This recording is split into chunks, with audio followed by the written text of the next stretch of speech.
ಕರ್ಕಾಟಕ ರಾಶಿ ವೀಕ್ಷಕರಿಗೆಲ್ಲ ಸ್ವಾಗತ. ಈ ಕರ್ಕಾಟಕ ರಾಶಿಯಲ್ಲಿ ಹುಟ್ಟಿರ್ತಕ್ಕಂಥವ್ರಿಗೆ ಶನಿ ಈಗ ಮೀನ ರಾಶಿಯಲ್ಲಿ ಸಂಚಾರವನ್ನ ಮಾಡ್ತಾ ಇದ್ದಾರೆ. ಶನಿ ಮೀನ ರಾಶಿಯನ್ನು ಬಿಟ್ಟು ಮೇಷ ರಾಶಿಗೆ ಯಾವಾಗ ಪ್ರವೇಶವನ್ನು ಮಾಡ್ತಾರೆ?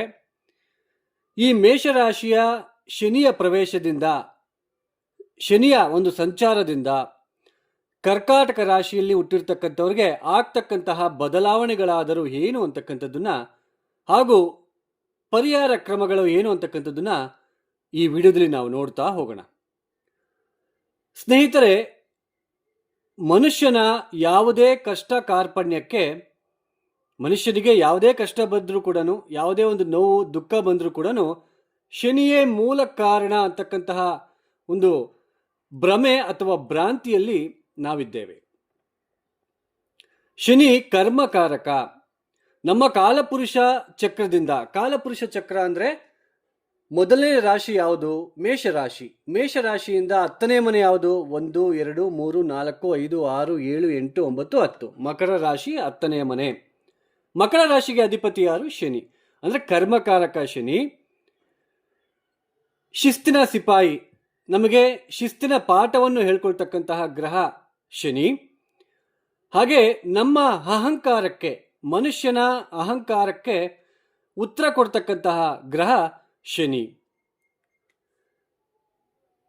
ಮುಖ್ಯವಾಗಿ ಇಲ್ಲೊಂದು ವಿಷಯವನ್ನು ನಾನು ನಿಮ್ಮ ಹತ್ರ ಹೇಳೋದಕ್ಕೆ ಇಷ್ಟಪಡ್ತಾ ಇದ್ದೇನೆ.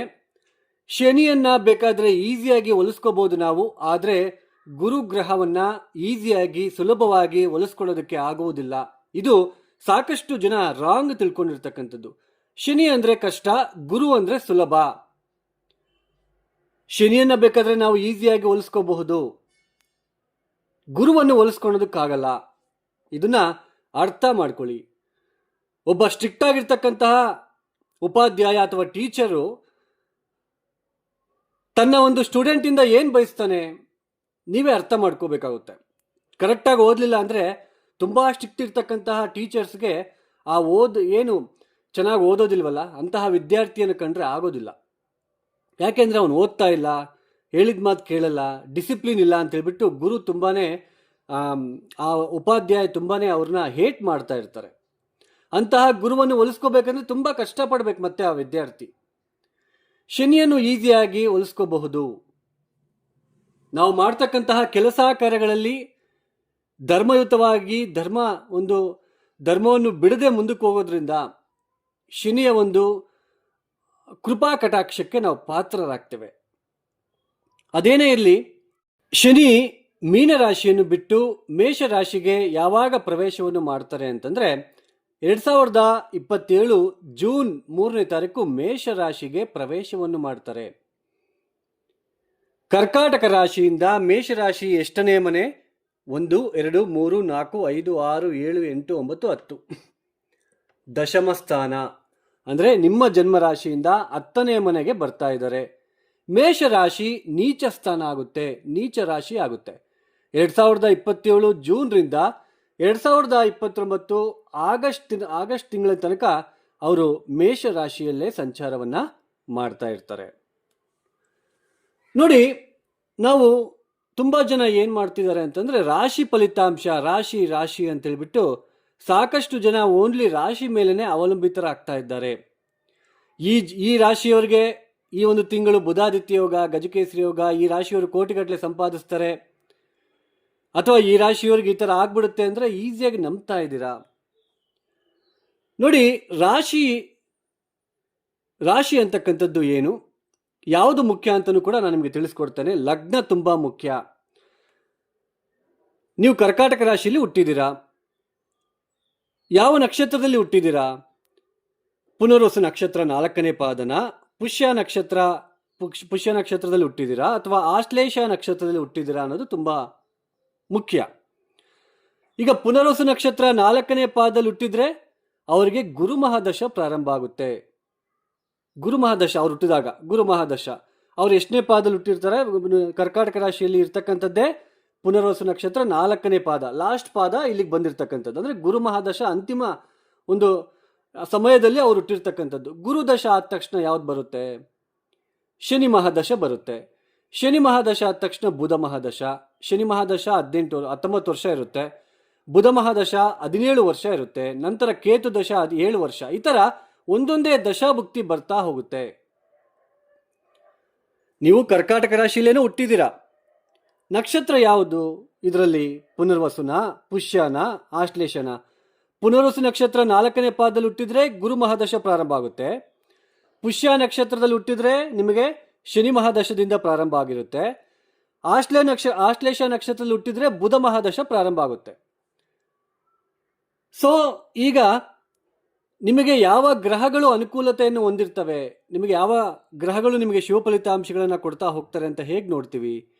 ಅದು ರಾಶಿಯಿಂದ ಗೊತ್ತಾಗಲ್ಲ. ಯಾವ ಲಗ್ನ ತುಂಬ ಇಂಪಾರ್ಟೆಂಟ್.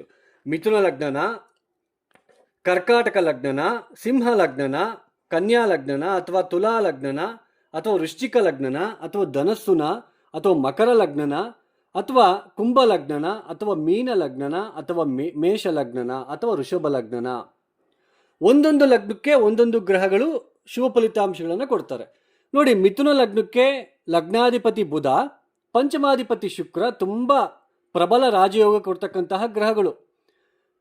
ಸಾಕಷ್ಟು ಜನ ಶುಕ್ರದಶ ಒಳ್ಳೇದು ಮಾಡುತ್ತೆ ಅಂತ ಹೇಳ್ತಾ ಇರೋದನ್ನ ನೋಡ್ತಾ ಇರ್ತೀರಾ, ಕೇಳ್ತಾ ಇರ್ತೀರಾ. ಬಟ್ ಎಲ್ಲರಿಗೂ ಶುಕ್ರದಶ ಒಳ್ಳೇದು ಮಾಡಲ್ಲ, ನೆನಪ ಇಟ್ಕೊಂಬಿಡಿ. ಮಿಥುನ ಲಗ್ನದಲ್ಲಿ ಹುಟ್ಟಿರ್ತಕ್ಕಂಥವ್ರಿಗೆ ಶುಕ್ರ ಯೋಗಕಾರಕ ಪಂಚಮಾಧಿಪತಿ. ಅಂದರೆ ಆ ದಶ ಬಂದಾಗ ನಿಮಗೆ ತುಂಬ ಅನುಕೂಲಕರಕ ಸ್ಥಿತಿಯನ್ನು ತಂದುಕೊಡ್ತಾ ಹೋಗುತ್ತೆ ಅಂತ ಅರ್ಥ. ಅಂದರೆ ಯಾವ ನಕ್ಷತ್ರದಲ್ಲಿ ಹುಟ್ಟಿದ್ದೀರಾ ನೋಡಿ. ಇವಾಗ ನೋಡಿ, ನೀವೇನಾದರೂ ಪುನರ್ವಸು ನಕ್ಷತ್ರದಲ್ಲಿ ಹುಟ್ಟಿ ಕರ್ಕಾಟಕ ರಾಶಿಯಲ್ಲಿ ಹುಟ್ಟುಬಿಟ್ಟು ಮಿಥುನ ಲಗ್ನದಲ್ಲಿ ಏನಾದರೂ ಹುಟ್ಟಿದ್ರೆ ನೋಡಿ, ಪುನರ್ವಸು ನಕ್ಷತ್ರ 4ನೇ ಪಾದ ಅಂತಂದರೆ ಗುರು ಮಹಾದಶದಲ್ಲಿ ಹುಟ್ಟಿದ್ದೀರಾ. ಗುರು ದಶ ಆದ ತಕ್ಷಣ ಶನಿ ಮಹಾದಶ, ಶನಿ ಆದಮೇಲೆ ಬುಧ.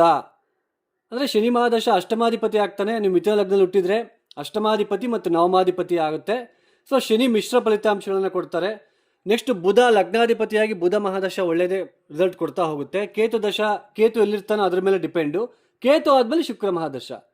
ಅಂದರೆ ಅಷ್ಟೊತ್ತಿಗಾಗಲೇ ಅವರಿಗೆ 50 ವರ್ಷ ಬಂದಿರುತ್ತೆ. ಅಂದರೆ ಯೋಗಕಾರಕ ದಶ ಬರೋದಕ್ಕೆ ಯಾವ ಟೈಮಲ್ಲಿ ಬಂದಿದೆ, ಮೊದಲೇ ಏನಾದರೂ ಆಗೋಗಿದೆಯಾ, ಅಥವಾ ನಿಮ್ಮ ವಯಸ್ಸಿನ ಮಧ್ಯಭಾಗದಲ್ಲಿ ಬರುತ್ತಾ, ಅಥವಾ ವಯಸ್ಸಿನ ಅಂತಿಮ ಭಾಗದಲ್ಲಿ ಬರುತ್ತಾ ಅನ್ನೋದು ತುಂಬ ಮುಖ್ಯ. ಆ ಟೈಮಲ್ಲಿ ಮಾತ್ರ ನಮಗೆ ಸ್ವಲ್ಪ ಅದರ ಒಂದು ಎಫೆಕ್ಟಿವ್ ರಿಸಲ್ಟ್ ಕೊಡ್ತಾ ಹೋಗುತ್ತೆ. ಅದೇ ಕರ್ಕಾಟಕ ಲಗ್ನದಲ್ಲಿ ಹುಟ್ಟಿದ್ರೆ ಶುಕ್ರ ಪಾಪಿ, ಶುಕ್ರ ಒಳ್ಳೆ ಫಲಿತಾಂಶ ಕೊಡಲ್ಲ. ಅವಾಗ ಪಂಚಮಾಧಿಪತಿ ಯಾರು? ಕುಜ. ಮತ್ತೆ ದಶಮಾಧಿಪತಿ ಯಾರು? ಕುಜ. ಮತ್ತೆ ನವಮಾಧಿಪತಿ ಗುರು. ಶುಭ ಫಲಿತಾಂಶಗಳನ್ನು ಕೊಡ್ತಕ್ಕಂತಹ ಗ್ರಹಗಳು ಕರ್ಕಾಟಕ ಲಗ್ನಕ್ಕೆ. ಶುಕ್ರ ಒಳ್ಳೆ ಫಲಿತಾಂಶ ಕೊಡಲ್ಲ. ಸಿಂಹ ಲಗ್ನದಲ್ಲಿ ಏನಾದರೂ ಹುಟ್ಟಿದ್ರೆ ಪಂಚಮಾಧಿಪತಿ ಗುರು, ಚತುರ್ಥಾಧಿಪತಿ ನವಮಾಧಿಪತಿ ಕುಜ, ಹಾಗೇನೆ ಬುಧ, ಹಾಗೇನೆ ಸೂರ್ಯ. 4 ಗ್ರಹಗಳು ಮಾತ್ರ ಶುಭ ಫಲಿತಾಂಶಗಳನ್ನು ಕೊಡ್ತಕ್ಕಂಥದ್ದು. ಈ ಗ್ರಹಗಳ ದಶಾಭುಕ್ತಿಗಳು ಏನಾದರೂ ಚಿಕ್ಕನ್ನೆಲ್ಲ ಮುಗಿದೋಗಿದ್ರೆ ಅದ್ರ ಎಫೆಕ್ಟ್ ಇರೋದಿಲ್ಲ. ಸೊ ಅರ್ಥ ಮಾಡ್ಕೊಳ್ಳಿ. ಅಂದರೆ ನಾವು ಕರ್ಕಾಟಕ ರಾಶಿಯಲ್ಲೇನೂ ಹುಟ್ಟಿದ್ದೀವಿ, ಬಟ್ ನಮಗೆ ಯಾವ ದಶಾ ನಡೀತಾ ಇದೆ, ಶನಿ ಏನೋ ಇಲ್ಲಿಗೆ ಬರ್ತಾ ಇದ್ದಾರೆ ದಶಮ ಸ್ಥಾನಕ್ಕೆ, ಬಟ್ ನಮಗೆ ಯಾವ ದಶಾ ನಡೀತಾ ಇದೆ ಅನ್ನೋದು ತುಂಬ ಮುಖ್ಯ. ಹಾಗೇನೆ ಒಂದೊಂದು ಮನೆಯಲ್ಲಿ ಒಂದೊಂದು ರಾಶಿಯಲ್ಲಿ ಗ್ರಹಗಳಿದ್ದಾಗ ಆ ಸ್ಥಾನದಲ್ಲಿ ಆ ಗ್ರಹ ಇದ್ದಾಗ ಎಷ್ಟರ ಮಟ್ಟಿಗೆ ಅವರು ಶುಭ ಫಲಿತಾಂಶ ಕೊಡ್ತಾರೆ ಅಂತ ಹೇಗೆ ಗೊತ್ತಾಗುತ್ತೆ? ಅಷ್ಟಕವರ್ಗ ಬಿಂದುಗಳು ತುಂಬ ಮುಖ್ಯ. ಅಷ್ಟಕವರ್ಗ ಬಿಂದುಗಳು ಪಾಯಿಂಟ್ಸ್ ನಾವು ನೋಡ್ಕೋಬೇಕಾಗುತ್ತೆ. ಅಂದರೆ ರಾಶಿ ಜಸ್ಟ್ ಮನಸ್ಸು ರೀ. ನಮಗೆ ಚಂದ್ರ ಎಲ್ಲಿರುತ್ತೆ ಅದು ಮನಸ್ಸು. ಲಗ್ನ ತುಂಬ ಇಂಪಾರ್ಟೆಂಟ್. ಲಗ್ನ ಅಂದ್ರೆ ಏನು?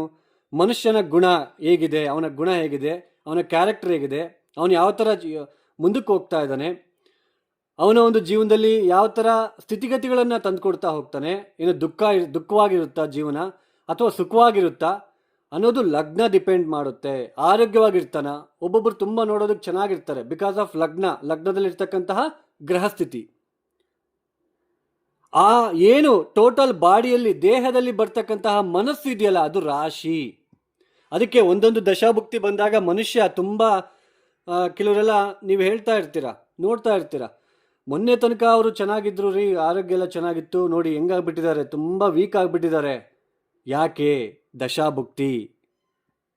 ಅಂದರೆ ನಾವು ಹುಟ್ಟಿದ ಗಳಿಗೆಯಲ್ಲಿ ಯಾವ ನಕ್ಷತ್ರ ಇದೆ, ಯಾವ ನಕ್ಷತ್ರದಲ್ಲಿ ಹುಟ್ಟಿದ್ದೀವಿ, ಆ ನಕ್ಷತ್ರದಿಂದ ಯಾವ ದಶಾಭುಕ್ತಿಗಳು ಪ್ರಾರಂಭ ಆಗ್ತಾ ಬಂತು.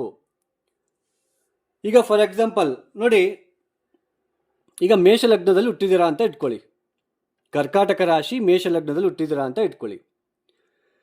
ಪುಷ್ಯ ನಕ್ಷತ್ರದಲ್ಲಿ ಏನಾದರೂ ಹುಟ್ಟಿದ್ರೆ, ಪುಷ್ಯ ನಕ್ಷತ್ರಕ್ಕೆ ಅಧಿಪತಿ ಯಾರು? ಶನಿ. ಶನಿ ಮಹಾದಶದಲ್ಲಿ ಹುಟ್ಟಿದ್ದೀರಾ. ಶನಿ ಆದಮೇಲೆ ಬುಧ. ಬುಧ ಈ ಮೇಷ ಲಗ್ನಕ್ಕೆ ಪಾಪಿ ಆಗ್ತಾನೆ. ಬುಧ ದಶನು ತೊಂದರೆ ಕೊಡುತ್ತೆ. ಶನಿ ದಶನು ಅಷ್ಟೊಂದು ಒಳ್ಳೇದು ಮಾಡೋದಿಲ್ಲ. ಬುಧ ಆದಮೇಲೆ ಕೇತು. ಕೇತು ಆದಮೇಲೆ ಶುಕ್ರ. ಈ ಥರ ಯಾವುದು ಶುಕ್ರ ದಶೆ ಅಂದರೆ ಶುಕ್ರನು ಕೂಡ ಪಾಪಿ, ಸಪ್ತಮಾಧಿಪತಿ, ಮಾರಕಾಧಿಪತಿ ಆಗ್ತಾನೆ ಮೇಷಲಗ್ನಕ್ಕೆ.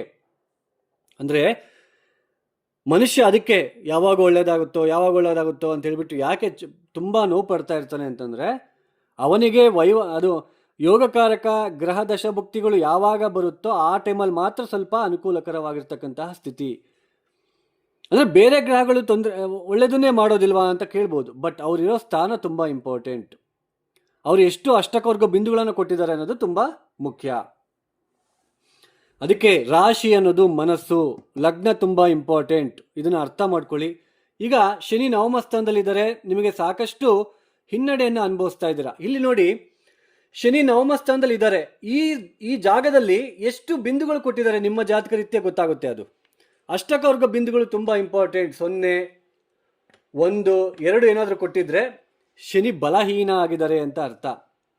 ಅಂದರೆ ನಾವೇನು ನವಮ ಸ್ಥಾನ ಅಂದ್ರೆ ಏನು? ನವಮ ಸ್ಥಾನದಿಂದ ಶನಿ ತೃತೀಯ ಸ್ಥಾನವನ್ನು ನೋಡ್ತಾನೆ. ನಾವೇನು ಎಫರ್ಟ್ ಆಗ್ತಾ ಇದ್ದೀವಿ, ಪಿತ್ರಾರ್ಜಿತ ಆಸ್ತಿ, ತಂದೆಯ ವಿಚಾರ, ಹೈಯರ್ ಎಜುಕೇಷನ್ ವಿಚಾರ, ಇದರಲ್ಲೆಲ್ಲ ಅಸಫಲತೆ, ತುಂಬ ತೊಂದರೆಗಳನ್ನು ಅನುಭವಿಸ್ಬೇಕಾಗುತ್ತೆ. ಪ್ರತಿ ಪ್ರಯತ್ನದಲ್ಲೂ ಹಾಳು. ನಿಮ್ಮ ವೈಯಕ್ತಿಕ ಜನ್ಮ ಜಾತಕದಲ್ಲಿ ದಶಾಭುಕ್ತಿಗಳು ಚೆನ್ನಾಗಿದ್ರೆ ಇದು ಅಷ್ಟೊಂದು ಎಫೆಕ್ಟ್ ಕೊಡಲ್ಲ. ಸೊ ಇವಾಗ ನಿಮಗೆ ಶನಿ ನವಮ ಸ್ಥಾನದಲ್ಲಿ ಬಂದಿದ್ದಾರೆ. ನಿಮ್ಮ ಜಾತಕ ರೀತ್ಯ ಶನಿ ದಶ ನಡೀತಾ ಇದ್ರೆ ಅದರ ಡಬಲ್ ಇಂಪ್ಯಾಕ್ಟ್ ಇರುತ್ತೆ. ಶನಿ ನಿಮ್ಮ ಜಾತಕದಲ್ಲಿ ಎಲ್ಲಿದ್ದಾರೆ, ಇವಾಗ ಜನ್ಮರಾಶಿಯಿಂದ ನವಮ ಸ್ಥಾನಕ್ಕೆ ಬಂದಿದ್ದಾರೆ. ಸೊ ಅವೆರಡನ್ನೂ ಮ್ಯಾಚ್ ಮಾಡಿಕೊಂಡ್ರೆ ಅರ್ಥ ಆಗ್ತಾ ಹೋಗುತ್ತೆ. ಅಂದರೆ ರಾಶಿ ಮುಖ್ಯ ಅಲ್ಲ, ಲಗ್ನ ತುಂಬ ಮುಖ್ಯ. ನಮಗೆ ದಶಾಭುಕ್ತಿ ಯಾವ್ದು ನಡೀತಾ ಇದೆ, ಈ ರಾಶಿಯವರು ಕೋಟಿಗಟ್ಟಲೆ ಸಂಪಾದಿಸ್ತಾರೆ, ಅದು ಫೇಕ್ ಸೆಂಟೆನ್ಸ್. ಯಾಕೆಂದರೆ ಕರ್ಕಾಟಕ ರಾಶಿಯಲ್ಲಿ ಲಕ್ಷಾನುಗಟ್ಟಲೆ ಹುಟ್ಟಿರ್ತಾರೆ. ಕೋಟಿಗಟ್ಟಲೆ ಎಲ್ಲರೂ ಸಂಪಾದನೆ ಮಾಡೋಕ್ಕಾಗಲ್ಲ, ಎಲ್ಲೋ ಒಬ್ಬರು ಮಾತ್ರ. ಅವ್ರ ಜಾತಕದಲ್ಲಿ ಇರ್ತಕ್ಕಂಥದ್ದು ಮುಖ್ಯ. ಈಗ ಶನಿ ನವಮ ಸ್ಥಾನದಲ್ಲಿ 0, 1, 2 ಅಷ್ಟಕವರ್ಗ ಬಿಂದುಗಳು ಕೊಟ್ಟು ನಿಮಗೆ ದಶಾಭುಕ್ತಿ ಚೆನ್ನಾಗಿಲ್ಲ ಅಂದರೆ, ಈಗ ಹೈಯರ್ ಎಜುಕೇಷನ್ ಮಾಡೋ ವಿದ್ಯಾರ್ಥಿಗಳು ತೊಂದರೆ ಅನುಭವಿಸ್ತಕ್ಕಂಥದ್ದು, ಪ್ರತಿ ಕೆಲಸದಲ್ಲೂ ವಿಳಂಬ, ತಾಪತ್ರಯಗಳು, ಎಲ್ಲಿ ನಾವು ಏನೇ ಪ್ರಯತ್ನ ಮಾಡಿದ್ರು ಎಫರ್ಟ್ ಹಾಕಿದ್ರು ಅದು ಆಗದೇ ಇರ್ತಕ್ಕಂಥದ್ದು, ಇದೆಲ್ಲ ನೀವು ನೋಡ್ತಾ ಇದ್ರೆ. ತಂದೆ ಆರೋಗ್ಯದಲ್ಲಿ ವ್ಯತ್ಯಾಸಗಳು, ಸೋದರರ ಜೊತೆ ಭಿನ್ನಾಭಿಪ್ರಾಯಗಳು, ಆಸ್ತಿ ವಿಚಾರದಲ್ಲಿ ಸ್ವಲ್ಪ ತೊಂದರೆಗಳನ್ನು ಅನುಭವಿಸ್ತಕ್ಕಂಥದ್ದು ನೀವು ನೋಡ್ತಾ ಇದ್ದೀರಾ. ದಶಮ ಸ್ಥಾನಕ್ಕೆ ಬರ್ತಾರೆ, ನೀಚ ಸ್ಥಾನ ಇದು. ದಶಮ ಸ್ಥಾನ ಅಂದರೆ ಮಾಡ್ತಕ್ಕಂತಹ ವೃತ್ತಿ, ವ್ಯಾಪಾರ, ಮನಃಶಾಂತಿ. ದಶಮ ಸ್ಥಾನದಿಂದ ಶನಿಯ ದೃಷ್ಟಿ ನೇರವಾಗಿ ನಿಮ್ಮ ಜನ್ಮ ರಾಶಿಯಿಂದ ಚತುರ್ಥ ಸ್ಥಾನಕ್ಕೆ ಬೀಳ್ತಾ ಇದೆ. 4ನೇ ಮನೆ ಅಂದ್ರೇನು? ಹ್ಯಾಪಿನೆಸ್ಸು, ಕಂಫರ್ಟು, ಮನೆ, ತಾಯಿ, ಮತ್ತೆ ನಾವು ಎಷ್ಟು ಸುಖವಾಗಿದ್ದೀವಿ ಅನ್ನೋದು ಚತುರ್ಥ ಸ್ಥಾನ ತೋರಿಸುತ್ತೆ. ಅಂತಹ ಚತುರ್ಥ ಸ್ಥಾನದ ಮೇಲೆ ನೀಚ ಸ್ಥಾನದಲ್ಲಿ ಕುತ್ಕೊಂಡ್ಬಿಟ್ಟು ಶನಿಯ ದೃಷ್ಟಿ ಬೀಳ್ತಾ ಇರೋದ್ರಿಂದ ನೋಡಿ, ಇದು ನಾನು ಅರ್ಥ ಮಾಡಿಸ್ಲಿಕ್ಕೆ ಮಾತ್ರ ಪ್ರಯತ್ನ ಮಾಡ್ತಾ ಇದ್ದೇನೆ. ನೀವು ಎಷ್ಟು ಜನ ಅರ್ಥ ಮಾಡ್ಕೊಳ್ತಾ ಇದ್ದೀರೋ ಗೊತ್ತಿಲ್ಲ ನನಗೆ. ಜನ್ಮರಾಶಿಯಿಂದ ಶನಿ ದಶಮ ಸ್ಥಾನಕ್ಕೇನೋ ಬರ್ತಾ ಇದ್ದಾರೆ. ನಿಮ್ಮದು ಜಾತಕ ರೀತ್ಯ ಯಾವ ಲಗ್ನದಲ್ಲಿ ಹುಟ್ಟಿದ್ದೀರಾ, ಗ್ರಹಗಳ ದಶಾಭುಕ್ತಿ ಚೆನ್ನಾಗಿದ್ರೆ ಇವಾಗ ನಾನು ಹೇಳ್ತಕ್ಕಂಥದ್ದು ಅಷ್ಟೊಂದು ಮೇಜರ್ ಇಂಪ್ಯಾಕ್ಟ್ ಕೊಡೋದಿಲ್ಲ. ಅದಕ್ಕೆ ನಾನು ಈ ಲಗ್ನ ಎಲ್ಲ ಹೇಳ್ತಾ ಇರೋದು. ರಾಶಿ ಅನ್ನೋದು ಕೇವಲ ಮನಸ್ಸು. ಅರ್ಥ ಮಾಡ್ಕೊಳ್ಳಿ. ದಶಮ ಸ್ಥಾನಕ್ಕೆ ಶನಿ ಬಂದಾಗ ಇಲ್ಲಿ ಅಷ್ಟಕವರ್ಗ ಬಿಂದುಗಳು 0, 1, 2 ನೋಡ್ಕೊಳ್ಳಿ. ಈ ಥರ ಏನಾದರೂ ಕೊಟ್ಟಿದ್ರೆ ಮನಃಶಾಂತಿ ಇರೋದಿಲ್ಲ, ಉದ್ಯೋಗದಿಂದ ಹೊರಗಡೆ ಬರ್ತಕ್ಕಂಥದ್ದು, ಮನೆಯಲ್ಲಿ ಕಿರುಕುಳ, ಉದ್ಯೋಗಕ್ಕೆ ಹೋದರೆ ಕೆಲಸ ಸರಿಯಾಗಿ ಸಿಗೋದಿಲ್ಲ, ಕೆಲಸ ಸರಿಯಾಗಿ ಆಗೋದಿಲ್ಲ, ಮನೆಗೆ ಬಂದರೆ ಒಂಥರ ಟೆನ್ಷನ್ನು, ಮಾನಸಿಕ ಒತ್ತಡಗಳನ್ನು ಎದುರಿಸ್ತಾ ಇರ್ತಕ್ಕಂಥದ್ದು, ಮನಃಶಾಂತಿ ಇಲ್ಲದೆ ಇರ್ತಕ್ಕಂಥದ್ದು, ಉದ್ಯೋಗದಲ್ಲಿ ನೆಮ್ಮದಿ ಇಲ್ಲದೆ ಇರ್ತಕ್ಕಂಥದ್ದು, ಕಾರಣ ಇಲ್ಲದೆ ಉದ್ಯೋಗದಿಂದ ನಿಮ್ಮನ್ನು ಹೊರಗಡೆ ಕಳಿಸ್ತಕ್ಕಂಥದ್ದು, ಈ ಥರ ಎಲ್ಲನೂ ಕೂಡ ನೀವು ನೋಡಬೇಕಾಗಿರೋ ಪರಿಸ್ಥಿತಿ. ಅದೇ ಅಷ್ಟಕವರ್ಗ ಬಿಂದುಗಳು 4, 5, 6 ಬಿಂದುಗಳು ಏನಾದರೂ ಕೊಟ್ಟಿದ್ರೆ ನೋಡಿ, ಸ್ವಲ್ಪ ಇರೋದ್ರಲ್ಲೇ ಉದ್ಯೋಗ ಕಳ್ಕೊಳೋದಕ್ಕೆ, ಉದ್ಯೋಗ ಅಂತೂ ಹೋಗೋದಿಲ್ಲ, ಬಟ್ ಮನಃಶಾಂತಿ ಅಂತೂ ಇರೋದಿಲ್ಲ. ಅಂದರೆ ಒಟ್ಟಾರೆಯಾಗಿ ದಶಮ ಸ್ಥಾನಕ್ಕೆ ಶನಿ ಬರ್ತಾ ಇರೋದು ಅಷ್ಟೊಂದು ಉತ್ತಮವಾದ ಸಂಕೇತ ಅಲ್ಲ. ಉದ್ಯೋಗದಲ್ಲಿ ಸಾಕಷ್ಟು ಒತ್ತಡ ನೀವು ನೋಡಬೇಕಾಗುತ್ತೆ, ಮನಃಶಾಂತಿ ಇರೋದಿಲ್ಲ, ಜಾಸ್ತಿ ಶ್ರಮ ಪಡಬೇಕಾಗುತ್ತೆ. ಆಮೇಲೆ ಈ ಜಾಗದಲ್ಲಿ ಶನಿಗೆ ಶತ್ರು ಗ್ರಹಗಳೇನಾದ್ರೂ ಇದ್ರೆ ನಿಮ್ಮ ಜಾತಕ ರೀತ್ಯ ಕೇತುನೋ ಸೂರ್ಯನೋ ಕುಜನೋ ಇಲ್ಲಿ ಕುತ್ಕೊಂಡಾಗ ಶನಿ ಇಲ್ಲಿಗೆ ಬಂದಾಗ ಆಟೋಮೆಟಿಕಲಿ ಅವ್ರು ತೊಂದರೆ ಮಾಡಲೇಬೇಕಾಗುತ್ತೆ. ಸೊ ಅದನ್ನು ನಾವು ಕಾರ್ಮಿಕ್ ಅಂತ ಕರಿತೀವಿ. ಶನಿ ಕರ್ಮಕಾರಕ ದಶಮ ಸ್ಥಾನಕ್ಕೆ ಬರ್ತಾ ಇರೋದ್ರಿಂದ ನೋಡಿ, ಸಾಕಷ್ಟು ಜನ ಅವ್ರ ಕೈ ಕೆಳಗಡೆ ಕೆಲಸ ಮಾಡ್ತಕ್ಕಂತಹ ಕೆಲಸಗಾರರನ್ನ ತುಂಬ ಹೀನವಾಗಿ ನೋಡ್ಕೊಳ್ಳೋದು, ಅವ್ರಿಗೆ ತುಂಬ ರೆಸ್ಪೆಕ್ಟ್ ಕೊಡದೆ ಅವ್ರಿಗೆ ತುಂಬ ನೋವು ಮಾಡೋದು, ಸುಮ್ಮನೆ ಕೆಲಸದಿಂದ ಹೊರಗಡೆ ತೆಗೆಸೋದು, ಪಿತೂರುಗಳನ್ನ ಮಾಡೋದು, ಆಮೇಲೆ ಮ್ಯಾನೇಜರ್ ಲೆವೆಲಲ್ಲಿ ನಾನು ಇದ್ದೀನಿ ಅಂತೇಳ್ಬಿಟ್ಟು ಜಂಬ ಅಥವಾ ಅಹಂಕಾರ ತೋರಿಸ್ತಕ್ಕಂಥದ್ದು, ಏನು ಇದನ್ನೆಲ್ಲ ಮಾಡಿದರೆ ನಾನು ಕಣ್ಣಾರೆ ನೋಡಿದ್ದೇನೆ. ಅವ್ರು ಇವಾಗ ತುಂಬ ನೋವು ಪಡ್ತಾ ಇದ್ದಾರೆ. ಕರ್ಮಕಾರಕ ಶನಿ ಯಾರನ್ನೂ ಬಿಡೋದಿಲ್ಲ. ನಿಮಗಿವತ್ತು ತೊಂದರೆ ಆಗ್ಬೋದು, ಮುಂದೆ ಖಂಡಿತ ಒಳ್ಳೇದಾಗ್ತಾ ಹೋಗುತ್ತೆ. ಬಟ್ ಜಾತಕ ರೀತ್ಯ ಕರ್ಮ ಅನ್ನೋದು ಜಾಸ್ತಿ ಇದ್ದಾಗ ಯಾವ ಜ್ಯೋತಿಷ್ಯನೂ ಕೈ ಹಿಡಿಯೋದಿಲ್ಲ, ನೀವು ಕರೆಕ್ಟಾಗಿರೋ ಪರಿಹಾರನೂ ಮಾಡ್ಕೊಳೋದಿಲ್ಲ. ಸೊ ಇದನ್ನ ಅರ್ಥ ಮಾಡ್ಕೊಳೋದಕ್ಕೆ ಪ್ರಯತ್ನ ಮಾಡಿ. ದಶಮ ಸ್ಥಾನಕ್ಕೆ ಶನಿ ಬರ್ತಾ ಇರೋದು ಅಷ್ಟೊಂದು ಉತ್ತಮವಾದ ಸಂಕೇತ ಆಗಿರೋದಿಲ್ಲ. ಮನಃಶಾಂತಿ ಇರೋದಿಲ್ಲ, ಉದ್ಯೋಗದಲ್ಲಿ ಕಿರುಕುಳ, ಸಾಕಷ್ಟು ತೊಂದರೆಗಳನ್ನು ಅನುಭವಿಸ್ಬೇಕಾಗುತ್ತೆ. ಇಷ್ಟವಿಲ್ಲದ ಸ್ಥಳದಲ್ಲಿ ನೀವು ಕೆಲಸ ಮಾಡಬೇಕಾಗಿರೋ ಪರಿಸ್ಥಿತಿ. ಸೊ ಎಲ್ಲೋ ದೂರದ ಊರಿಗೆ ಹೋಗ್ಬಿಟ್ಟು ಕೆಲಸ ಮಾಡೋ ಪರಿಸ್ಥಿತಿಗಳು ಬರ್ತಕ್ಕಂಥದ್ದು. ಇದು ಜಾತಕಾನುಸಾರವಾಗಿ ಕೂಡ ನಾವು ತಗೋಬೇಕು. ಬರೀ ರಾಶಿಯಿಂದ ನೀವು ಲೆಕ್ಕಕ್ಕೆ ತಗೋಬೇಡಿ. ಲಗ್ನದಿಂದ ಯಾವ ದಶಾಭುಕ್ತಿ ನಡೀತಾ ಇದೆ ಅಲ್ಲಿ ಚೆನ್ನಾಗಿಲ್ಲ ಅಂದರೆ ಇದು ಕೂಡ ತುಂಬ ನಿಮಗೆ ಎಫೆಕ್ಟ್ ಕೊಡ್ತಾ ಹೋಗುತ್ತೆ. ಅಷ್ಟಕವರ್ಗ ಬಿಂದುಗಳು. ಈಗ ನೆಕ್ಸ್ಟು ಶನಿ ನಿಮಗೆ ಲಾಭ ಸ್ಥಾನಕ್ಕೆ ಬರ್ತಾರೆ 2029ರಿಂದ. ಸೊ ಅಷ್ಟಕವರ್ಗ ಬಿಂದುಗಳು ಇಲ್ಲೂ ಪಾಯಿಂಟ್ಸ್ ಕೊಟ್ಟಿರ್ತಾರೆ. ಎಷ್ಟೆಷ್ಟು ಪಾಯಿಂಟ್ಸ್ ಕೊಟ್ಟಿದ್ದಾರೆ ಅಂತ ಗೊತ್ತಾಗಬೇಕು ನಿಮಗೆ. ಆಗ ನಮಗೆ ಶನಿ ಎಷ್ಟರ ಮಟ್ಟಿಗೆ ನಮಗೆ ತೊಂದರೆ ಮಾಡೋದಕ್ಕೆ ಬರ್ತಾ ಇದ್ದಾರೆ. ನಮಗೆ ಜಾತಕ ರೀತ್ಯ ಗ್ರಹ ದಶಗಳು ಅನುಕೂಲವಾಗಿದ್ದರೆ ಇದೇನು ದೊಡ್ಡದಾಗಿ ಮೇಜರಾಗಿ ಇಂಪ್ಯಾಕ್ಟ್ ಕೊಡೋಲ್ಲ. ಸೊ ಅರ್ಥ ಮಾಡ್ಕೊಳ್ಳಿ. ಈ ಕರ್ಮಕಾರಕ ಶನಿ ದಶಮ ಸ್ಥಾನಕ್ಕೆ ಬರ್ತಾ ಇರೋದ್ರಿಂದ ಕರ್ಮ ಅಂತ ನಾವು ಕರಿತೀವಿ. ಸೊ ಶನಿ ನಮಗೆ ತೊಂದರೆ ಮಾಡೋಕ್ಕೆ ಬರ್ತಾ ಇದ್ದಾರೆ. ಇವಾಗ ಉದ್ಯೋಗದಲ್ಲಿ ತೊಂದರೆ ಮಾಡೋದಕ್ಕೆ ಬರ್ತಾ ಇದ್ದಾರೆ. ನಾವು ಯಾರನ್ನು ಪೂಜೆ ಮಾಡಬೇಕು? ತುಂಬ ಜನ ತಪ್ಪು ಮಾಡೋದು ಶನಿ ಮಂತ್ರಗಳನ್ನು ಹೇಳ್ಕೊಳ್ತಕ್ಕಂಥದ್ದು, ಹಾಗೆ ಕಪ್ಪು ಬಟ್ಟೆಗಳನ್ನು ಧರಿಸ್ತಕ್ಕಂಥದ್ದು, ಈ ಥರ ಎಲ್ಲ ಮಾಡ್ತಾ ಇರ್ತಾರೆ. ನಿಮಗೆ ಕರ್ಕಾಟಕ ರಾಶಿಯವರಿಗೆ ಸಪ್ತಮಾಧಿಪತಿ ಅಷ್ಟಮಾಧಿಪತಿಯಾಗಿ ದಶಮ ಸ್ಥಾನಕ್ಕೆ ಬರ್ತಾ ಇರೋದು ತುಂಬ ಹೆಂಡತಿಯಿಂದ ಗಂಡನಿಂದ ಕೂಡ ತುಂಬ ತೊಂದರೆಗಳು, ಮನಃಶಾಂತಿ ಇಲ್ಲದೆ ಇರೋದೆಲ್ಲ ಆಗ್ತಾ ಇರ್ತಿದೆಲ್ಲ ಸ್ವಲ್ಪ ಕಾರ್ಮಿಕ್ ಇದು ಲೆಸನ್ ತೋರಿಸೋದಕ್ಕೆ ಬರ್ತಾ ಇರ್ತಕ್ಕಂಥದ್ದು. ಆ ಕರ್ಮದಿಂದ ಹೊರಗಡೆ ಬರಬೇಕು ಅಂದರೆ ಶನಿ ಯಾರ ಮಾತನ್ನು ಕೇಳ್ತಾರೆ? ಓನ್ಲಿ ಓಂ ನಮಃ ಶಿವಾಯ, ಶಿವನ ಮಂತ್ರಗಳನ್ನು ಇದು ಮಾಡ್ಕೊಳ್ತಕ್ಕಂಥದ್ದು, ಕಾಲಭೈರವ ಆರಾಧನೆ, ಕಾಲಭೈರವ ಗಾಯತ್ರಿ ಮಂತ್ರ, ತ್ರಯೋದಶಿ ಅಷ್ಟಮಿ ದಿನ ಶಿವನಿಗೆ ಕಾಲಭೈರವನಿಗೆ ಎಳ್ಳೆಣ್ಣೆ ಅಭಿಷೇಕ ಮಾಡಿಸ್ತಕ್ಕಂಥದ್ದು ಪ್ರತಿ ತಿಂಗಳು ಕ್ರಮೇಣವಾಗಿ ಮಾಡ್ಕೊಳ್ತಾ ಹೋಗಬೇಕು. ಅರ್ಥ ಮಾಡ್ಕೊಳ್ಳಿ. ರಾಶಿ ಬೇರೆ, ಲಗ್ನ ಬೇರೆ. ಲಗ್ನದಿಂದನೇ ನಮಗೆ ಕೌಂಟ್ ಆಗೋದು.